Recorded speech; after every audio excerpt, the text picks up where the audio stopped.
Monsieur le Président, Monsieur le Vice-président, chers collègues, on nous propose ici une délibération qui mêle des obligations légales qui nous sont assignées dans le financement des lycées privés sous contrat avec la contractualisation de nouveaux dispositifs facultatifs en faveur des établissements relevant d'un réseau spécifique qui est le Comité régional de l'enseignement catholique Nouvelle-Aquitaine.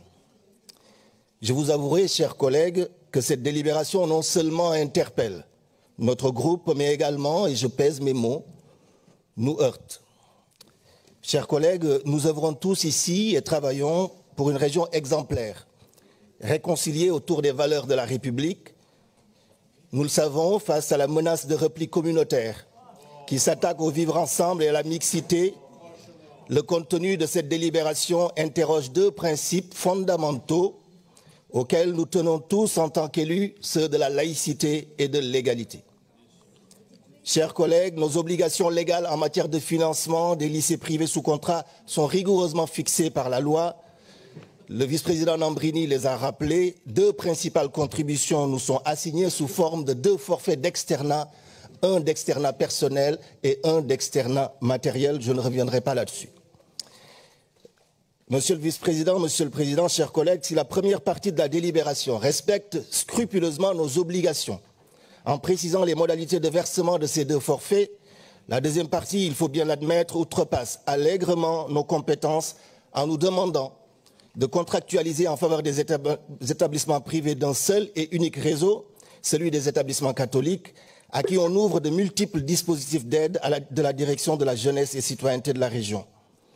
Je ne reviendrai pas sur ces dispositifs que le vice-président a rappelés très justement, mais ce que je voudrais dire, chers collègues, c'est que dans un contexte scolaire qualifié d'exode, où la part de l'enseignement privé ne fait que croître, dans l'enseignement agricole par exemple, nous le savons, le privé a dépassé le public depuis longtemps, cette deuxième partie du protocole, outrepassant nos obligations légales en matière de financement de l'enseignement privé, ne peut donc que nous interroger en plusieurs points précis et relativement graves. Ces questions, quelles sont-elles? C'est d'abord pourquoi contractualiser ces nouveaux dispositifs dans un protocole d'accord spécifique avec les établissements catholiques? Qu'en est-il des établissements privés sous contrat n'appartenant pas à ce réseau et ces derniers bénéficieront-ils de ces mêmes dispositifs?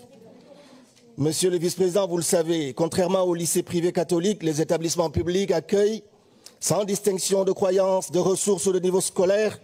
Pourquoi ne pas leur réserver nos dispositifs d'aide? Pourquoi, par exemple, comme le prévoient les nouvelles dispositions incluses dans le protocole, pourquoi financer les voyages scolaires d'élèves sélectionnés sur des critères financiers? Chers collègues, à l'heure de la rigueur pour le service public, on peut difficilement trouver des arguments sérieux pour justifier les faveurs illégitimes sans cesse croissante concédée au privé par les collectivités publiques. C'est une forme de capitulation devant une logique libérale qui interroge quand on connaît les importants frais d'inscription récoltés auprès des familles par les lycées privés. Je finirai, chers collègues, monsieur le vice-président, monsieur le président, par dire que notre priorité est le service public d'éducation, bien évidemment. Et pour cela, nous devons résister à cette inflation de nouveaux contrats accordés à l'enseignement privé qui, religieux ou non, continue de demander l'aumône aux collectivités publiques. Ce dualisme, nous le savons, M. Nambrini, nous en avons discuté, il est désormais présent à tous les niveaux de notre système scolaire. Et il a un surcoût qui porte préjudice à l'ensemble de la population scolaire et plus encore en période de crise dans laquelle nous sommes. Pour finir, pour que l'égalité de chance que la République doit accorder à tous les élèves de France soit effective et adossée au principe de la laïcité, nous nous abstiendrons si notre amendement à cette délibération est rejeté.